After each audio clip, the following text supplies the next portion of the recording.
Hello, I'm Dr. Carolyn Yeager, Associate Professor at St. Joseph Seminary in Dunwoody, New York, and a faculty member of the Sacred Heart Institute. This is my third video of 3 that I've been working on for the Sacred Heart Institute. The first video was on runaway thoughts. The second video was on isolation and loneliness. And this third video is on stress management during a pandemic. Of course, you've all heard the phrase that we're in an unprecedented time, and the stresses you've all been experiencing have been very different from the typical, normal, highly stressful life of being a priest. Please watch, and as we move out of our quarantine and lockdown, I hope that you'll get some tips and hints about what to do coming out of stress and dealing with the stress that you've had and the stress that is coming even as we are out of quarantine. Thank you.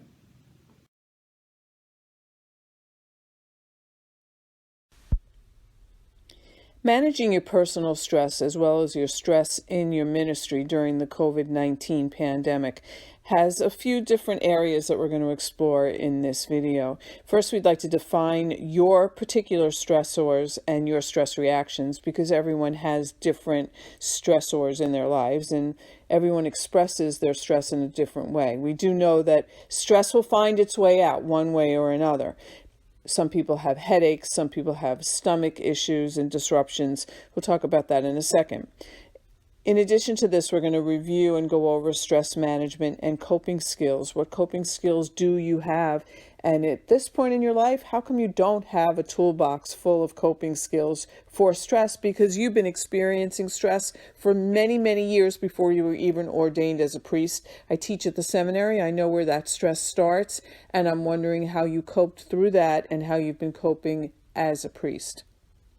I also want to explore healthy living through basically self-monitoring, which is what you have to do because you live alone and there's no one telling you what you're doing wrong or what signs you're showing that you're stressed. Ultimately, rational thinking will lead to rational living and will get us through this very difficult time. And I want everyone to know I acknowledge how difficult this is for all of you, how you're experiencing things that you were never taught how to deal with, how you're dealing with death probably more than you ever have before. I think some of you have probably buried more people in the last 2 months than you have in your entire life. So I totally know what's going on. I talk to a lot of priests, and we're going to talk about how through self-monitoring and rational thinking we get through this.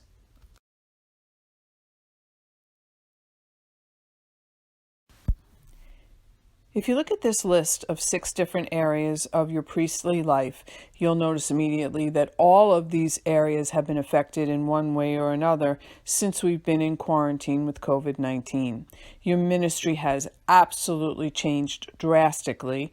Remotely doing masses, anything you're able to do, not being able to celebrate many sacraments, feeling so disappointed with all of the weddings and communions and activities, confessions, everything you've not been able to do since this all started. Ministry has changed tremendously, and for many of you has been focused on funerals and comforting families while their family member is dying alone. Even within your own family, your ability to be around your family, see your family, has changed drastically, which may have been a great way of stress management for you in the past. If you've been affected by the virus, then health would probably take way higher priority than any of the others. It would be number 1, with everything else falling way below in importance. But even if you've been healthy, you've been living with the fear and stress of getting sick, possibly getting so sick that you wind up on a ventilator or even dying. Your rectory life has changed tremendously. It has for everyone. You've had a lot more time inside, a lot more time alone, a lot less interaction. If anyone was sick within your rectory, it definitely isolated you further. Everyone around the world has been affected in terms of their social life. Again, an area I know for myself too that keeps us less stressed. Social interaction, choosing to be with people of like mind who we care about, love, enjoy, who make us laugh, who lift our spirits. Not being able to be around those people has been very, very challenging.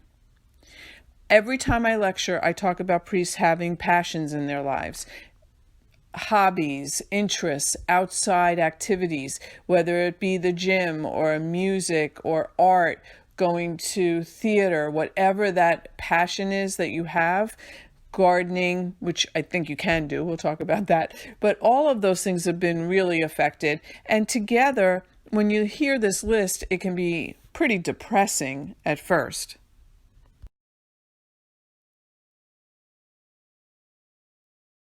Now, this list of stress reactions or symptoms that you're experiencing stress, I know that you all know in your head, or what we'd say cognitively thinking, that you know you're under stress. You know that it can be depressing, like I just said.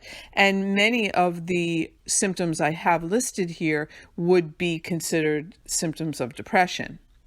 However, depression has that distinct difference that I've talked about before of a sadness, an overwhelming feeling of dread or doom, very, very negative thinking, not wanting to do anything, not wanting to participate in anything, feeling helpless or hopeless. Now, being stressed doesn't necessarily mean that you feel those things, so it's slightly different.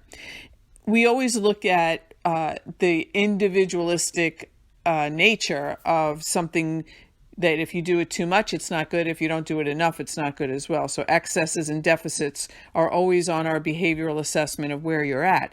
So over or under eating, over or under sleeping are both signs that you're under undue stress, unusual stress. Excessive drinking or smoking, tightness in the chest area. And this is important as men, because it's a symptom that's somewhat unique to men, having a tightness in the chest area. We know that with panic disorder, many men think that they're experiencing a heart attack, and many go to the emergency room. But that tightness in the chest area is almost always stress related, unless you have a cardiac issue. So noticing that you have that chest tightness is important to say, wow, my muscles are very, very tight. And I will say on the bottom, the muscle tension and headaches are all related to not relaxing, not letting your muscles loosen up, not breathing and meditating and actually focusing on where your stress lands, because again, for everyone, stress lands in a different place. Unfortunately, for some people, it lands in your bowels. And while you're home, that's not a problem. In life, it's a big problem when you have to go out and do things for extended periods of time.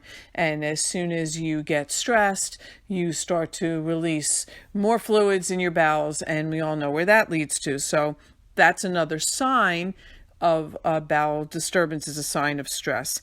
Excessive thinking is always a sign of something not good happening. Whatever those thoughts are, that's what determines us where we go. If they're very depressing thoughts, we're concerned about your depression. And if they're filled with what if thoughts and fearful thoughts, then we know that it's anxiety.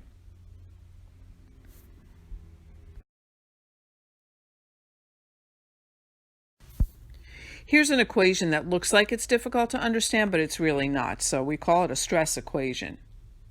We say that stress is equal to the probability of a threat, which means how probable is it, times the intensity of that threat. So we get a top number. So like if you have a strong probability of getting the virus and you're afraid that it will be a 5, which might be the top of the intensity, 1 to 5, you're really, really worried.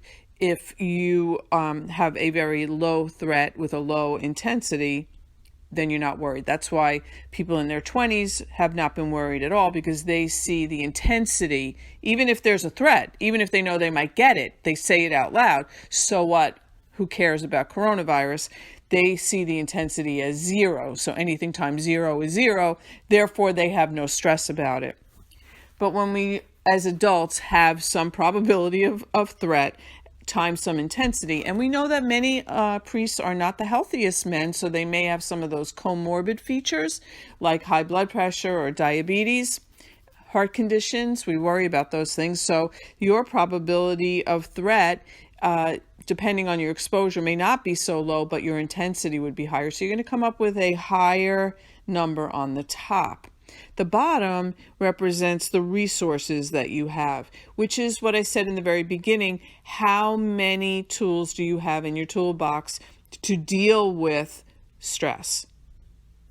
Are you a contemplative person? By definition you are, but are you in reality and in practice? How much time during this are you spending alone, praying, concentrating on your breathing, on your muscles, meditating, trying to find a level of peace that will calm your body, that will give you a higher number on the bottom to deal with the stress that's on the top. So this is pure math.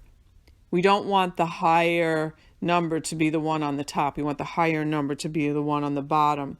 When your probability is high and your intensity is high and you're screaming like Chicken Little that the sky is falling, you're very, very stressed. Okay? This is really important to think about this for yourself. What resources do you have?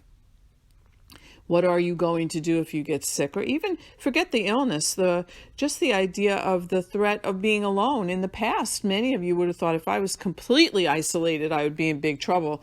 And yet, all over this country and the world, there are people who are very, very isolated, and they're okay. I'm not saying they're great, but they're okay because their resources might be, I know this will be over, positive thinking.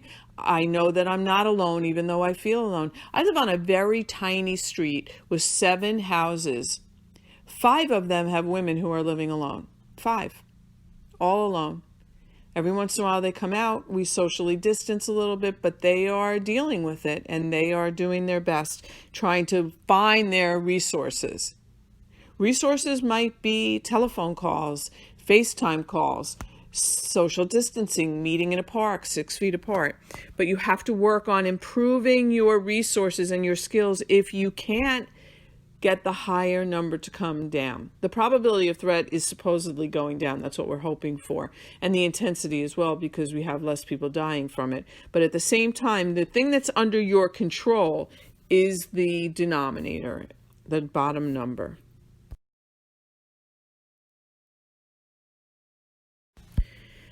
Stress management is all about dealing with what you have and what you know. So if you have limited resources, if you have limited skills, then you have to improve them. And if you have no other way of doing them right now, then you go online and you look up, what are the self-statements that I should be making? What is the way that I could be thinking about this better to manage my stress? When you do your stress inventory, that means self-monitoring, really looking at what you're feeling, when you're feeling despair, when you're upset, when you feel like you're going to have a heart attack, and realizing that and taking that self-inventory unique to you and figuring out stress management is managing the coping strategies that you have or going out and getting more. Reading books, reading blogs, looking for help, talking to other people, asking other guys, how are you handling the stress? It's really okay to ask that because you're going to get a different answer from everyone that you talk to. Now I'd like to present some stress management techniques and start with the stress management techniques that were in probably your life and my family's life under normal circumstances before coronavirus. And then we'll take a look at some stress management that we've come up with during our quarantine. So here, of course, I have my 2 sons who run for pleasure, normal circumstances. Here's a shot of my daughter shooting down in Nashville. We went on a family vacation for my husband's birthday and we all went shooting, and we love doing things like that together. My husband on the right and my sons do a lot of fishing. That fish was caught on a fly rod, which is great. Again, normal ways of stress management, enjoyment, pleasurable activities, social activities. I continue with more examples of stress management, especially for me. This is a gift from my children. My husband does not enjoy Broadway, and many of you may or may not, but every year for my birthday, we go see a Broadway show together, and we usually go to Becco, an Italian restaurant in the theater district, and we love it. It's a routine, it's something wonderful, and it's something I look forward to, which is critical in being able to have a balanced life, to have things to look forward to. One more slide of stress management techniques. Traveling is huge at this point in my life. It's what I want to do. My first trip to Europe was with my daughter. Had never been there before. Got to go to the Vatican, and on the right you see me in awe of every single church that we passed and I went into. And on the left is my craft room, which is another getaway stress management under normal circumstances. And fortunately, a couple of these things like the fishing and the running and the crafting, we are able to do under quarantine. One thing we did a tremendous amount of and continue to under quarantine is cook. Cook and eat and have fun with our food. In the middle, you'll see the craziest thing we did. Our daughter's wedding was postponed, and then it was going to have to be postponed again. So we were able to have her get married in the middle of this. We went from 220 people down to 8 with masks, socially distant, but we did it. And my daughter found solace in a bridal 1,000-piece puzzle, which she had never done before, that was sent to her by a family member to pass the time as a newly married woman living with us. I don't know that I mentioned that our sons and our daughter and our son-in-law, 6 of us have been quarantining together the entire time, which has been very interesting. Of course, life happens when you're under quarantine, and a gigantic tree fell on our shed that my husband made by hand. So we have those kinds of activities together. The kids decided that they were going to put together a gigantic garden bigger than we usually do, but that was fun. And once again, food makes its way into everything that we're doing.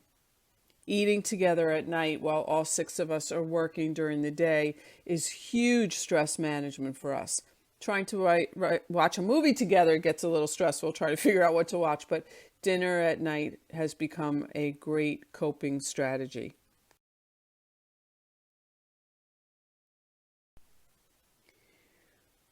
So once again, we need coping strategies. We need to stay positive. You need to stay positive for not only yourself, but for lots of others who are counting on you to be positive.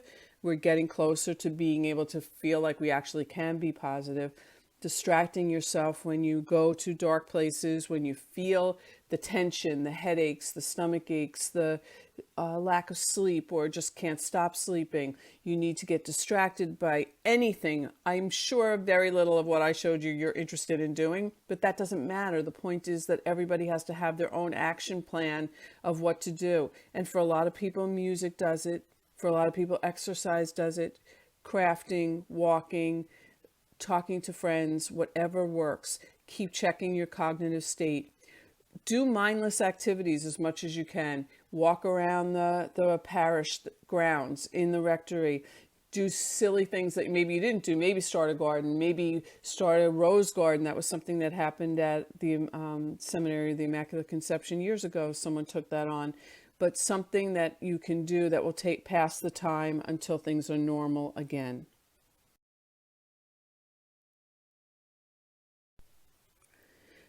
Remember this, stress is going to find its way out one way or another. If you are stressed, you're not going to be able to really suppress it for too long.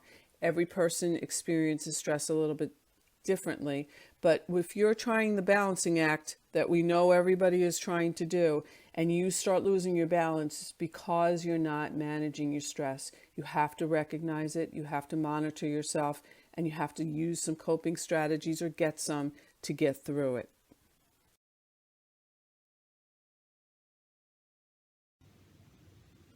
Well, that's the end of my 3rd video on stress management. I hope that you've enjoyed the videos. If you didn't watch the other 2, I encourage you to do so. And to recognize that what I keep saying is that stress is going to find its way out. And one way or another, you will have to deal with your stress, have coping strategies for how stressed you have been, and going forward as we try to come back to something different, and maybe really hard in the beginning to open up and start with masses and have all of the stress of that. I hope that you will look at some of the coping strategies and use them. In closing, I'd just like to say what I've been saying. Please walk in faith with hope. Most important, keep your mind free, focused, free of the bad thoughts, the irrational thoughts, the what if thoughts. Keep busy, don't be isolated. Continue, as people are trying to do, to social distance, but still have lots of contact. It's important that you do that. It's a great stress management. Get back to your relationships, lead your flock, and I really hope to see you all soon.